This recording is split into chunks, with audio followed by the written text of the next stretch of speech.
प्यारे बच्चों 27/5/2020 ਨੂੰ ਤੁਹਾਨੂੰ ਲੈਸਨ ਨੰਬਰ 10 ਰੈਸਪੀਰੇਸ਼ਨ ਇਨ ਆਰਗੇਨਿਜ਼ਮ ਦੇ ਵਿੱਚੋਂ ਟੈਸਟ ਪਾਇਆ ਗਿਆ ਸੀ। ਟੈਸਟ ਵਿੱਚ ਕੁਝ ਸਵਾਲ ਪਾਏ ਗਏ ਸੀ। ਆਪਾਂ ਹੁਣ ਇਸ ਵੀਡੀਓ ਦੇ ਰਾਹੀਂ ਉਹ ਟੈਸਟ ਵਿੱਚ ਦਿੱਤੇ ਗਏ ਪ੍ਰਸ਼ਨਾਂ ਨੂੰ ਇੱਕ ਕਰਕੇ ਹੱਲ ਕਰਾਂਗੇ। ਸੋ ਪਹਿਲਾ ਪ੍ਰਸ਼ਨ, why does an athlete breathe faster after finishing the race. ਦੌੜ ਖਤਮ ਹੋਣ ਤੋਂ ਬਾਅਦ ਦੌੜਾਕ ਤੇਜ਼ ਸਾਹ ਕਿਉਂ ਲੈਂਦਾ ਹੈ? ਬੱਚਿਓ, ਤੁਹਾਨੂੰ ਪਤਾ ਹੀ ਹੈ ਕਿ ਆਪਾਂ ਸਾਹ ਲੈਣਾ ਛੱਡਣਾ ਇਹ ਪ੍ਰਤੀਕਿਰਿਆ, ਅਸੀਂ ਸਾਹ ਲੈਂਦੇ ਵੀ ਹਾਂ, ਅਸੀਂ ਸਾਹ ਨੂੰ ਛੱਡਦੇ ਵੀ ਹਾਂ। ਜਦੋਂ ਅਸੀਂ ਸਾਹ ਅੰਦਰ ਲੈ ਕੇ ਜਾਂਦੇ ਹਾਂ ਤਾਂ ਆਕਸੀਜਨ ਗੈਸ ਸਾਡੇ ਅੰਦਰ ਜਾਂਦੀ ਹੈ ਅਤੇ ਜਦੋਂ ਅਸੀਂ ਸਾਹ ਨੂੰ ਬਾਹਰ ਛੱਡਦੇ ਹਾਂ ਤਾਂ ਇਹ ਕਾਰਬਨ ਡਾਈਆਕਸਾਈਡ ਗੈਸ ਅਸੀਂ ਬਾਹਰ ਛੱਡਦੇ ਹਾਂ। 1 ਮਿੰਟ ਦੇ ਵਿੱਚ ਘੱਟੋ ਘੱਟ ਅਸੀਂ ਇਹ ਕਿਰਿਆ 15 ਤੋਂ 18 ਵਾਰੀ ਕਰਦੇ ਹਾਂ। ਪਰ ਜਦੋਂ ਅਸੀਂ ਹੈਵੀ ਐਕਸਰਸਾਈਜ਼ ਕਰਦੇ ਹਾਂ, ਜਦੋਂ ਆਪਾਂ ਸਰੀਰਕ ਕਸਰਤ ਜ਼ਿਆਦਾ ਕਰਦੇ ਹਾਂ ਤਾਂ ਸਾਡੀ ਸਾਹ ਲੈਣ ਦੀ ਰਫ਼ਤਾਰ ਤੇਜ਼ ਹੋ ਜਾਂਦੀ ਹੈ। ਘੱਟੋ ਘੱਟ 25 ਟਾਈਮ ਅਸੀਂ 1 ਮਿੰਟ ਵਿੱਚ ਅਸੀਂ 25 ਵਾਰ ਜਿਹੜਾ ਹੈ ਉਹ ਸਾਹ ਲੈਂਦੇ ਹਾਂ। ਜਦੋਂ ਅਸੀਂ ਸਰੀਰਕ ਕਸਰਤ ਕਰਦੇ ਹਾਂ ਤਾਂ ਅਸੀਂ ਤੇਜ਼ ਸਾਹ ਕਿਉਂ ਲੈਂਦੇ ਹਾਂ? ਸਾਡਾ ਇਹ ਪ੍ਰਸ਼ਨ ਹੈ। ਜਦੋਂ ਅਸੀਂ ਸਰੀਰਕ ਕਸਰਤ ਕਰਦੇ ਹਾਂ ਤਾਂ ਸਾਡਾ ਸਰੀਰ ਬੜੀ ਤੇਜ਼ੀ ਦੇ ਨਾਲ ਸਾਡੇ ਸਰੀਰ ਵਿੱਚ ਪੈਦਾ ਹੋਈ ਊਰਜਾ ਨੂੰ ਖਰਚ ਕਰ ਰਿਹਾ ਹੁੰਦਾ ਹੈ। ਸਾਨੂੰ ਵੱਧ ਤੋਂ ਵੱਧ ਊਰਜਾ ਦੀ ਲੋੜ ਹੁੰਦੀ ਹੈ। ਇਸ ਊਰਜਾ ਨੂੰ ਪੂਰਾ ਕਰਨ ਦੇ ਲਈ ਅਸੀਂ ਤੇਜ਼ ਸਾਹ ਲੈਂਦੇ ਹਾਂ, ਕਿਉਂਕਿ ਅਸੀਂ ਜਾਣਦੇ ਹਾਂ ਕਿ ਜਿੰਨੀ ਤੇਜ਼ੀ ਨਾਲ ਆਕਸੀਜਨ ਸਾਡੇ ਅੰਦਰ ਜਾਏਗੀ, ਸਾਡੇ ਅੰਦਰ ਗ੍ਰਹਿਣ ਕੀਤਾ ਗਿਆ ਭੋਜਨ ਟੁੱਟੇਗਾ ਅਤੇ ਬਹੁਤ ਜ਼ਿਆਦਾ ਜਿਹੜੀ ਊਰਜਾ ਹੈ ਉਹ ਸਾਡੇ ਸਰੀਰ ਦੇ ਵਿੱਚ ਪੈਦਾ ਹੋਵੇਗੀ। ਦੇਖੋ, ਆਪਾਂ ਦੁਬਾਰਾ ਇਸ ਕੁਐਸਚਨ ਨੂੰ ਚੰਗੀ ਤਰ੍ਹਾਂ ਦੁਬਾਰਾ ਫੇਰ ਕਰਦੇ ਹਾਂ। An adult human being breathe in and out 15 to 18 times in a minute. During heavy exercise, the breathing rate increases up to 25 times per minute. ਇਸ ਦਾ ਮਤਲਬ ਇਹ ਹੈ ਬੱਚੋ ਕਿ ਅਸੀਂ 1 ਮਿੰਟ ਦੇ ਵਿੱਚ 15 ਤੋਂ 18 ਵਾਰੀ ਸਾਹ ਲੈਂਦੇ ਹਾਂ, ਪਰ ਜਦੋਂ ਅਸੀਂ ਸਰੀਰਕ ਕਸਰਤ ਕਰ ਰਹੇ ਹੁੰਦੇ ਹਾਂ ਤਾਂ 1 ਮਿੰਟ ਵਿੱਚ ਅਸੀਂ 25 ਟਾਈਮ ਜਿਹੜੀ ਇਹ ਕਿਰਿਆ ਹੈ ਉਸ ਨੂੰ ਕਰਦੇ ਹਾਂ। During heavy exercise, we take deep breath after finishing the race.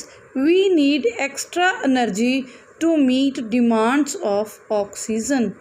ਜਦੋਂ ਅਸੀਂ ਬਹੁਤ ਸਰੀਰਕ ਕਸਰਤ ਕਰ ਰਹੇ ਹੁੰਦੇ ਹਾਂ ਤਾਂ ਅਸੀਂ ਬਹੁਤ ਤੇਜ਼ੀ ਨਾਲ ਸਾਹ ਲੈ ਰਹੇ ਹੁੰਦੇ ਹਾਂ, ਕਿਉਂਕਿ ਸਾਡੇ ਸਰੀਰ ਨੂੰ ਬਹੁਤ ਜ਼ਿਆਦਾ ਉਸ ਸਮੇਂ ਐਨਰਜੀ ਦੀ ਜ਼ਰੂਰਤ ਹੁੰਦੀ ਹੈ ਜਿਹੜੀ ਕਿ ਸਾਨੂੰ ਆਕਸੀਜਨ ਤੋਂ ਪ੍ਰਾਪਤ ਹੋਵੇਗੀ। ਜਿੰਨੀ oxygen, so as a result more oxygen is supplied in cell for breaking down the food to get more energy.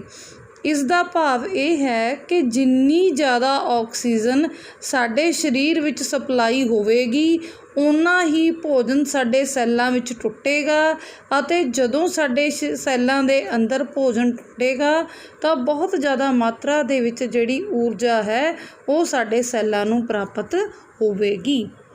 Second question ਆ ਬੱਚੋ, ਜੋ ਸੈਕਿੰਡ ਕੁਐਸਚਨ ਆਇਆ ਇਹਦੇ ਵਿੱਚ ਟੈਸਟ ਵਿੱਚ, list the differences between aerobic and anaerobic respiration.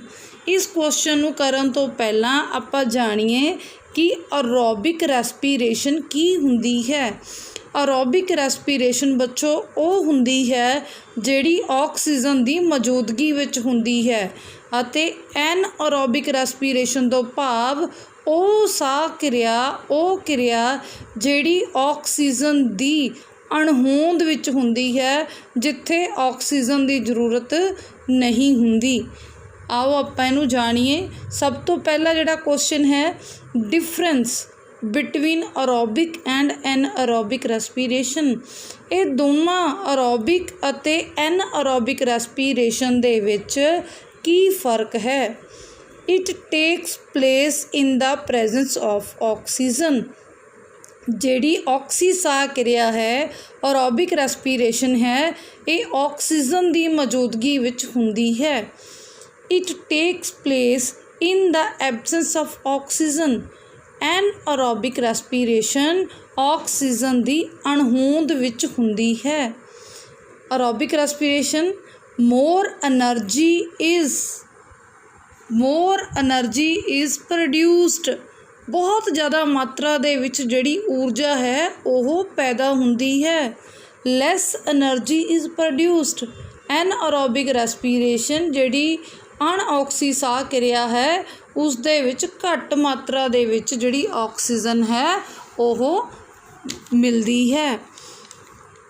And products are carbon dioxide and water.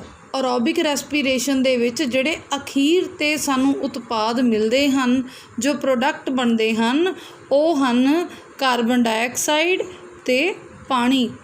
जिहड़ा भोजन असी खांदे हाँ वो अंदर जाके छोटे छोटे टुकड़ियां भाव ग्लूकोस विच टुट जाता है।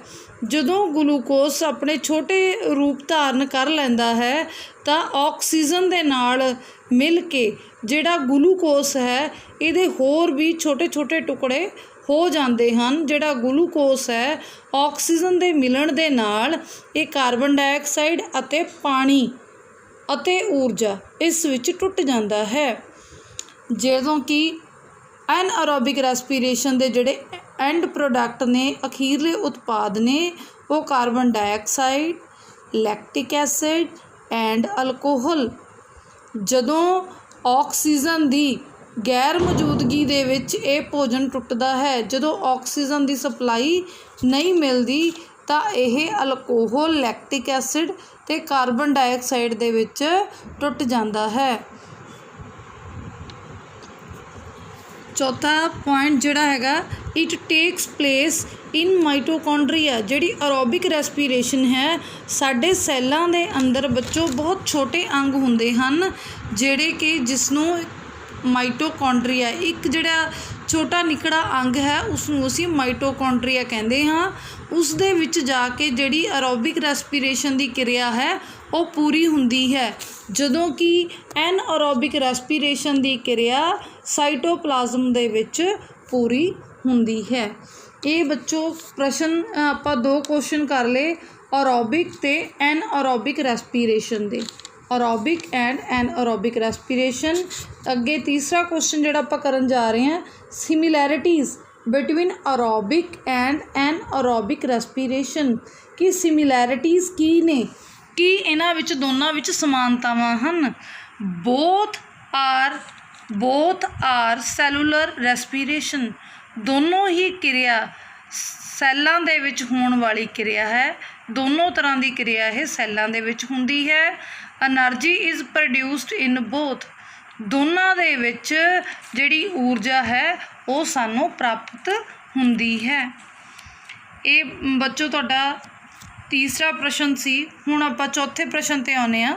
What happens when we exhale or blow air in lime water.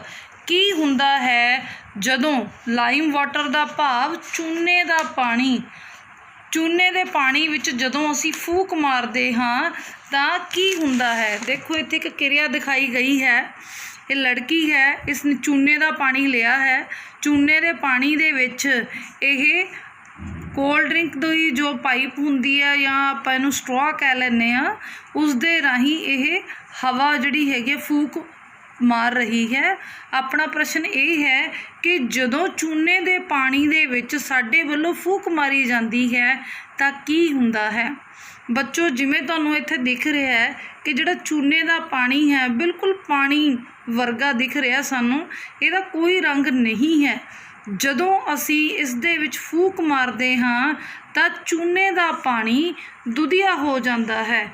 ਤਾਂ ਇਹਦਾ ਪ੍ਰਸ਼ਨ ਆਣਾ ਤੁਹਾਨੂੰ ਕਿ when we blow air in lime water the lime water turns Milky.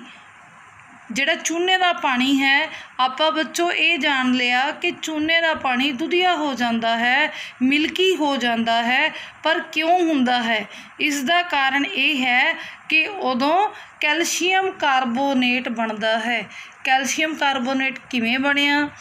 ਚੂਨੇ ਦਾ ਪਾਣੀ ਲਿਆ ਅਸੀਂ, ਜਦੋਂ ਆਪਾਂ ਉਸ ਦੇ ਵਿੱਚ ਫੂਕ ਮਾਰੀ ਤਾਂ ਸਾਡੇ ਦੁਆਰਾ ਕਾਰਬਨ ਡਾਈਆਕਸਾਈਡ, ਜਦੋਂ ਅਸੀਂ ਬਾਹਰ ਜਿਹੜੀ ਸਾਡੇ ਸਰੀਰ 'ਚੋਂ ਗੈਸ ਬਾਹਰ ਨਿਕਲਦੀ ਹੈ ਉਹ ਕਾਰਬਨ ਡਾਈਆਕਸਾਈਡ ਗੈਸ ਹੈ। ਜਿਹੜੀ ਕਾਰਬਨ ਡਾਈਆਕਸਾਈਡ ਗੈਸ ਹੈ, ਜਦੋਂ ਕੈਲਸ਼ੀਅਮ ਹਾਈਡਰੋਕਸਾਈਡ ਭਾਵ ਚੂਨੇ ਦੇ ਪਾਣੀ ਨਾਲ ਕਿਰਿਆ ਕਰਦੀ ਹੈ ਤਾਂ ਕੈਲਸ਼ੀਅਮ ਕਾਰਬੋਨੇਟ ਬਣਦਾ ਹੈ। ਕੈਲਸ਼ੀਅਮ ਕਾਰਬੋਨੇਟ ਬਣਨ ਦੇ ਕਰਕੇ ਚੂਨੇ ਦਾ ਪਾਣੀ ਦੁਧੀਆ ਹੋ ਜਾਂਦਾ ਹੈ। ਤੋ ਬੇਟਾ ਅੱਜ ਦੇ ਜਿਹੜਾ ਟੈਸਟ ਸੀ ਉਹਦੇ ਵਿੱਚ ਤੁਹਾਨੂੰ 4 ਪ੍ਰਸ਼ਨ ਆਏ। ਉਹ ਚਾਰੋਂ ਕੁਐਸਚਨਸ ਨੇ ਜਿਹੜੇ ਆਪਾਂ ਸੋਲਵ ਕਰ ਚੁੱਕੇ ਹਾਂ। ਇਹਨਾਂ ਕੁਐਸਚਨਸ ਨੂੰ ਆਪਣੀ ਕਾਪੀ ਉੱਤੇ ਚੰਗੀ ਤਰ੍ਹਾਂ ਤੁਸੀਂ ਉਤਾਰ ਲੈਣਾ ਹੈ। Thank you.